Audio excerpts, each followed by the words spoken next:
How balance sheet date influences asset classification? Let's take an example. Let's say a machinery is purchased, and this machinery is purchased on 1st February, right?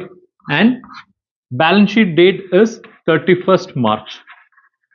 So as on the date of balance sheet, we will see whether this machinery will give any future benefit. Let's say this machinery will continue even after this. That is, it has life even after 31st March, and there is going to be future economic benefit.